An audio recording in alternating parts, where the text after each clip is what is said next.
Global summit grand గా జరగాలి, Telangana brand image పెరగాలి. ఇదే రకమైన ఆలోచనతో ముందుకు సాగుతున్నారు తెలంగాణ సీఎం రేవంత్ రెడ్డి.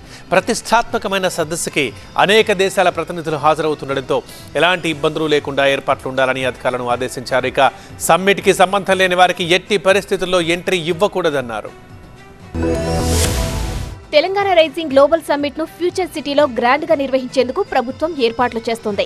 డిసెంబర్ 8, 9 తేదీల్లో జరగనున్న గ్లోబల్ సమ్మిట్ కోసం జరుగుతున్న పనులను సీఎం రేవంత్ రెడ్డి పరిశీలించారు. ఈ సందర్భంగా అధికారులకు పలు సూచనలు చేశారు. సమ్మిట్ కు ప్రపంచవ్యాప్తంగా ప్రతినిధులు హాజరు కానున్న నేపథ్యంలో అంతర్జాతీయ స్థాయిలో ఏర్పాట్లు ఉండాలని సూచించారు. వివిధ దేశాల అంబాసిడర్లు కూడా ఈ సమ్మిట్ లో పాల్గొనే అవకాశం ఉందని, ప్రతినిధులకు ఎలాంటి ఇబ్బందులు రాకుండా చూడాలని ఆదేశించారు. పాస్లు లేకుండా ఎవరూ రావడానికి వీల్లేదని, సమ్మిట్ కు సంబంధం లేని వారికి ఎట్టి పరిస్థితుల్లో ఎంట్రీ ఇవ్వకూడదని తెలిపారు. కాంగ్రెస్ ప్రభుత్వం ఏర్పడి 2 సంవత్సరాలు పూర్తి కానుండడంతో ఆ 2 రోజుల వేడుకలు 2 ఏళ్ల విజయోత్సవాలను ప్రతిబింబించేలా ఉండాలని సీఎం రేవంత్ అధికారులను ఆదేశించారు.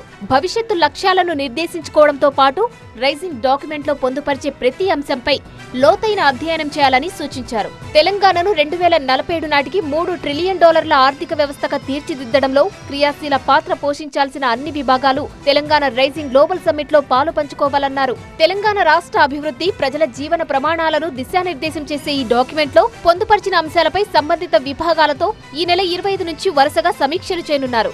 అభివృద్ధిలో కీలకమైన రంగాలు, అందులో పాలు పంచుకునే అనుసంధాన విభాగాలన్నిటితో ఒక్కో సమీక్షా సమావేశం నిర్వహించనున్నారు. గ్లోబల్ సమ్మిట్ నిర్వహణ ఏర్పాట్లతో పాటు 2 ఏళ్ల ప్రగతి, తెలంగాణ రైజింగ్ 2047లో ఆయా విభాగాల పాత్రపై సమీక్ష జరపనున్నారు. డిసెంబర్ 8న ప్రభుత్వం చేపట్టిన కార్యక్రమాలు, అమలు చేస్తున్న పథకాల విజయాలను చాటి చెప్పాలని, డిసెంబర్ 9న తెలంగాణ భవిష్యత్తు దార్శనికత, ప్రణాళికలను పొందుపరిచిన తెలంగాణ రైజింగ్ 2047 డాక్యుమెంట్ ను ఆవిష్కరించే కార్యక్రమాలు చేపట్టాలని అధికారులను సీఎం ఆదేశించారు.